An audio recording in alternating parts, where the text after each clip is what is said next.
DA news plus के हमारे खास कार्यक्रम चर्चा है में आप सभी का स्वागत है। मैं बलबीर भारज आज आपको बताने जा रहा हूं उन बड़ी खबरों के बारे में जो लोगों के बीच आज चर्चा का खास मुद्दा बनी हुई है। आज जो पहली बड़ी खबर मैं बताने जा रहा हूं वह छत्तीसगढ़ में संपत्ति रजिस्ट्री से जुड़ी हुई है। जी हां, छत्तीसगढ़ सरकार ने संपत्ति रजिस्ट्री शुल्क पर एक बड़ा फैसला किया है जिसे हर किसी को जानना आवश्यक है। दरअसल छत्तीसगढ़ सरकार ने संपत्ति खरीदने पर लगने वाले रजिस्ट्री शुल्क को लेकर अब नया नियम जारी कर दिया है। जी हां, नए नियम के अनुसार किसी भी प्रॉपर्टी की खरीदी और बिक्री में गाइडलाइन दर से सौदे की रकम अधिक होने पर रजिस्ट्री शुल्क गाइडलाइन दर से ही ली जाएगी। यह पहले होता था, लेकिन सरकार ने अब इसका हिसाब इस तरीके से लगाया है कि मध्यम वर्गीय परिवारों को जो बैंक लोन पर निर्भर होते हैं उन्हें बैंक लोन लेने में तकलीफ जाती है, क्योंकि वास्तविक मूल्य कम होता है और खरीदारी का मूल्य ज़्यादा होता है। ऐसे में बैंक लोन से तालमेल बैठाना मध्यम वर्गीय परिवार के लिए एक मुसीबत सा बन जाता है। आपको अब बता दें कि पिछले दिनों सीएम विष्णुदेव साय ने अपनी कैबिनेट की बैठक में यह निर्णय लिया जो पिछले नियम के मुताबिक संपत्ति खरीद बिक्री के से अलग हटकर है। इस बार उन्होंने मध्यम वर्गीय परिवार को मेन बिंदु पर रखते हुए नई रजिस्ट्री की दरों में खरीदी बिक्री की उस पर एक नई गाइडलाइन दर जारी की है। गाइडलाइन दर और सौदे की राशि में जो भी अधिक होता था उस पर रजिस्ट्री शुल्क अनिवार्य देना होता था। यह पहले की बात थी। चलिए अब समझाते हैं नए और पुराने नियमों के बारे में कि पहले क्या होता था और अब आगे क्या होगा। तो सबसे पहले हम चलते हैं कि पहले क्या होता था। पहले यह होता था कि अगर किसी संपत्ति का गाइडलाइन मूल्य, एक उदाहरण के तौर पर हम मानते हैं, अगर 10 लाख रुपए होता था और उसका सौदा अगर 15 लाख रुपए में होता था, तो ऐसे में रजिस्ट्री शुल्क 15 लाख पर लगती थी। जी हाँ, उस वक्त 15 लाख पर रजिस्ट्री शुल्क 4% के हिसाब से देना पड़ता था। इसका मतलब यह हुआ कि 15 लाख का 4% मतलब 60,000 रुपये रजिस्ट्री शुल्क देना पड़ता था।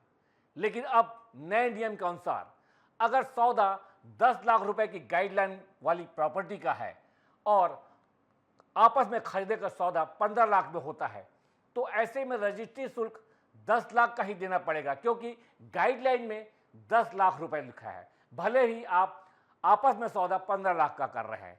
इस हिसाब से 4% रजिस्ट्री शुल्क के हिसाब से आपको सरकार को टैक्स के रूप में 40,000 रुपये ही देना होगा। मतलब आपको 20,000 रुपये की बचत होगी। बचत के अलावा जो सबसे बड़ी बात यह है कि प्रॉपर्टी का जो वास्तविक मूल्य है वो 15 लाख रुपए है। अब अगर मध्यम वर्गीय परिवार किसी बैंक के पास जाता है तो उसे वास्तविक मूल्य 15 लाख के हिसाब से ही बैंक लोन अप्रूव करता है, जबकि पहले यह होता था कि गाइडलाइन में अगर 10 लाख रुपए है तो बैंक उस जमीन की कीमत 10 लाख रुपए मांगता था और 10 लाख रुपए के हिसाब से ही बैंक ऋण देने के लिए तैयार होता था। क्यों किया गया इस नियम में बदलाव, यह तो हमने आपको बता ही दिया है कि मध्यम वर्गीय परिवारों को वास्तविक मूल्य के आधार पर अधिक बैंक लोन लेने में जो सहूलियत होगी उस हिसाब को इसका मापदंड बनाया गया है। अब आपको बता दें कि यह सिर्फ छत्तीसगढ़ में लागू है, जबकि देश के बाकी राज्यों में जमीन का जो वसूली होती है, वसूली तो नहीं कह सकते, जो टैक्स लिया जाता है वह गाइडलाइन की कीमत के हिसाब से ही होता है और उसमें ऊपर नीचे अगर कीमत होती है तो वो मान्य नहीं होती है, क्योंकि सरकार ने अगर तय कर दिया गया है कि जमीन की रजिस्ट्री की गाइडलाइन प्रति फुट के दर के हिसाब से अगर यह है तो उसी हिसाब से आपको पंजीयन शुल्क देना पड़ता था। लेकिन छत्तीसगढ़ देश का ऐसा पहला राज्य बन रहा है जहां पर अब वास्तविक गाइडलाइन मूल्य के अतिरिक्त अगर आपके पास सौदा ज़्यादा का है, गाइडलाइन के हिसाब से ही पैसा रजिस्ट्री देनी होगी, लेकिन आपका रजिस्ट्री में जो ऑनलाइन रिकॉर्ड होगा वह बड़े मूल्य पर ही लिखा जाएगा। इससे थोड़ा सा जो खरीदार है उसको फायदे की स्थिति बनती हुई दिख रही है। हालांकि यह फायदा बनेगा या नहीं बनेगा, यह तो जब धरातल पर यह पूरी बातें आएंगी तब पता चलेगा।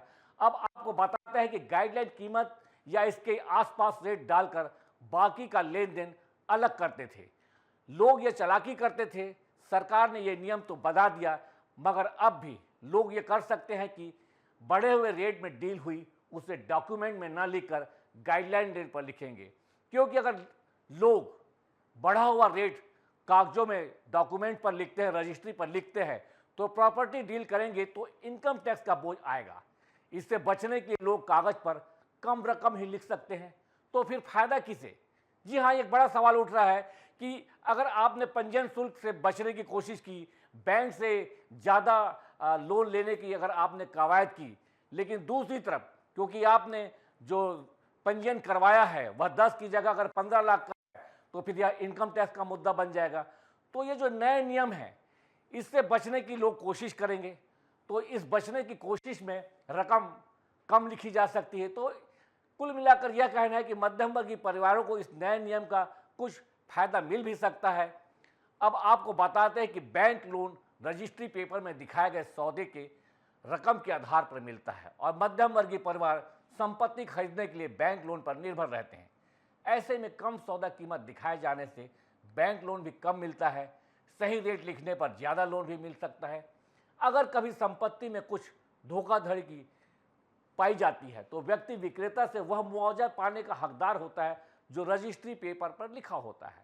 संपत्ति का सही मूल्य रजिस्ट्री में अंकित होने पर प्रभावित व्यक्ति को उसका सही मुआवजा भी मिल सकता है। जी हाँ, जैसे अगर कोई एक रोड निकलती है बाय द वे, या सरकार किसी भी तरीके से उसका अधिग्रहण करने की कोशिश करती है, तो अगर आपकी रजिस्ट्री रेट अगर 15 लाख है बाय द वे और लिखा हुआ है उसमें 10 लाख, तो आपको जो रेट मिलेगा सरकार से मुआवजे का वह 10 लाख के हिसाब से होगा, ना कि 15 लाख का, जबकि आपने खर्च किए हैं 15 लाख। तो इस तरीके से अगर व्यक्ति पारदर्शिता से अगर सोचेगा तो वास्तविक मूल्य अगर लिखाते हैं तो उसके बहुत सारे फायदे होंगे। लेकिन यहाँ पर एक पेच फंस जाता है इनकम टैक्स का, क्योंकि इनकम टैक्स बढ़े हुए दर पर अगर आप ने लिखाते हैं, जो बाजार मूल्य है वह दर्शाते हैं। जैसे अगर 15 लाख है और 10 लाख में रजिस्ट्री हो की जो शुल्क हो रहा है वह हो रहा है, तो 15 लाख रुपए इनकम टैक्स में जब दिखाए जाएंगे तो 15 लाख पर इनकम टैक्स बनता है। तो यह एक थोड़ा सा पेच है। इस पेच में किसे फायदा होगा किसे नहीं, यह तो बात की बात है। लेकिन मध्यम वर्गीय परिवार अगर बैंक से लोन लेना चाहता है तो उसके लिए एक बहुत बड़ी मुसीबत टलने वाली है छत्तीसगढ़ सरकार के इस नए रजिस्ट्री शुल्क के फैसले से। जी हाँ, इसका फायदा इस वजह से होगा कि बैंक वास्तविक मूल्य को देखेगा और उसके हिसाब से बैंक लोन पास करेगा। और यही मध्यम वर्गीय परिवार की एक उम्मीद होती है कि उसे एक मकान बनाने में सही सही बैंक लोन मिल पाए, और उसके लिए इस हिसाब से छत्तीसगढ़ सरकार का यह जो फैसला है वह बहुत ही लाभकारी दिख रहा है। हालांकि यह अब क्या होता है ये तो आने वाले वक्तों में पता ही चल जाएगा। अब अगली जो बड़ी खबर है वो राजनीति से जुड़ी हुई है। आम आदमी पार्टी के दिग्गज नेता कैलाश गहलोत ने आज मंत्री पद से इस्तीफा दे दिया है। वहीं दूसरी तरफ भाजपा के दिग्गज नेता अनिल झा ने भी अब पार्टी ज्वाइन कर ली है। जी हाँ, एक तरफ आप पार्टी से गहलोत ने इस्तीफा दिया और भाजपा का दामन थामा है, तो वहीं दूसरी तरफ भाजपा के दिग्गज नेता अनिल झा ने भाजपा छोड़कर आप पार्टी ज्वाइन कर ली है। इन राजनीतिक गतिविधियों ने आज लोगों के बीच चर्चा का मुद्दा बना दिया है। दिल्ली विधानसभा चुनाव से ठीक पहले आम आदमी पार्टी को यह बड़ा झटका लगा है। आपके दिग्गज नेता कैलाश गहलोत ने मंत्री पद से इस्तीफा तो दिया है, इसके अलावा पार्टी की प्राथमिक सदस्यता से भी उन्होंने इस्तीफा दे दिया है। उनका यह इस्तीफा राजनीतिक गलियारों में बड़ा ही तेजी से फैल रहा है और एक अलग सा हलचल मचा दिया है दिल्ली की राजनीति में। साथ ही उनका यह कदम लोगों के बीच अब जबरदस्त चर्चा का विषय बन चुका है। कैलाश गहलोत ने आपके राष्ट्रीय संयोजक अरविंद केजरीवाल को पत्र लिखकर इसके पीछे की वजह बताई। उन्होंने अपने पत्र में लिखा, नया बंगला जैसे कई शर्मनाक और अजीबोगरीब विवाद है जिससे सभी को संदेह में डाल दिया है। क्या हम अभी भी आम आदमी पार्टी होने में विश्वास करते हैं? उन्होंने यह प्रश्न खड़ा किया है अरविंद केजरीवाल के पास से कि आम आदमी जिस भरोसे से आम आदमी के वोट वसूल लेती थी, अपने पक्ष में डलवाती थी, क्या अब वह आम आदमी का नेतृत्व आम आदमी की तरह है? क्योंकि करोड़ों रुपए के बंगले जो सीएम आवास बनाया गया है उसमें करोड़ों रुपए खर्च कर दिए गए हैं और यह दिल्ली की चुनावी राजनीति में बड़ा गर्म मुद्दा है कि अपने आप को आम आदमी बताने वाला व्यक्ति करोड़ों रुपए के शीश महल, राजमहल के आकार के बंगले में रहने जा रहा है। तो इस मुद्दे को उन्होंने बहुत ही प्रमुखता से उठाया है और अपने इस्तीफे पर इसका उन्होंने जिक्र किया है। उन्होंने आगे लिखा कि दिल्ली सरकार अपना ज़्यादातर समय केंद्र से लड़ने में बिताती है, तो दिल्ली के लिए वास्तविक प्रगति नहीं हो पा रही है। उन्होंने लिखा कि मेरे पास आम आदमी पार्टी से अलग होने के अलावा अब कोई विकल्प शेष नहीं रह गया है, इसलिए मैं आम आदमी पार्टी की प्राथमिक सदस्यता से इस्तीफा दे रहा हूं। उन्होंने यमुना प्रदूषण के मुद्दे पर भी नाराजगी जताई। मिली जानकारी के अनुसार कैलाश गहलोत यमुना प्रदूषण को लेकर खासे नाराज थे। जी हां, दिल्ली से बहने वाली यमुना नदी जबरदस्त रूप से प्रदूषित है और इस पर उन्होंने अपनी सख्त नाराजगी जताई है। उनका कहना है कि दिल्ली की जो प्राणदायी नदी है उसकी हालत प्रदूषण से खस्ता हाल हो गई है। आम आदमी को इससे जबरदस्त रूप से परेशानी हो रही है। अरविंद केजरीवाल ने पिछले विधानसभा चुनाव में वादा किया था कि अगले विधानसभा चुनाव आने से पहले यमुना में डुबकी लगाएंगे। जी हां, इसका पानी इतना साफ हो जाएगा कि आप यहां पर डुबकी लगाकर नहा सकते हैं, लेकिन विधानसभा चुनाव नज़दीक आ गए हैं, उसके बावजूद भी यमुना का पानी स्वच्छ नहीं हो पाया है। ऐसे में गहलोत खासे नाराज थे। आम आदमी पार्टी अपने बड़े वादे भी पूरा नहीं कर पाई। अरविंद केजरीवाल को लिखे पत्र में उन्होंने यमुना के दूषित होने का भी जिक्र किया और बार बार जिक्र करते हुए उन्होंने इसे जनता के मंच पर लेकर आ गए हैं कि अरविंद केजरीवाल ने कहा था कि 5 साल के भीतर जिस तरीके से यमुना दूषित है उसे हम प्रदूषण से मुक्त कर देंगे और आम आदमी के नहाने के लायक और पानी पीने के लायक बना देंगे।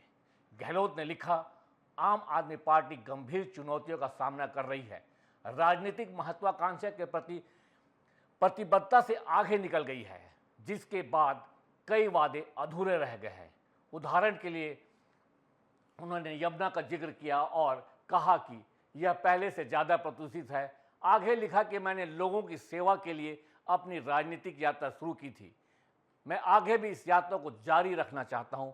यही वजह है कि मेरे पास आम आदमी पार्टी से अब अलग होने के अलावा दूसरा कोई विकल्प नहीं बचा है, इसलिए आम आदमी पार्टी से इस्तीफा दे रहा हूं। दूसरी ओर भाजपा के अनिल झा, जिन्होंने भाजपा के पूर्व एमएलए रहे हैं, उन्होंने पार्टी छोड़कर आम आदमी पार्टी ज्वाइन कर ली है।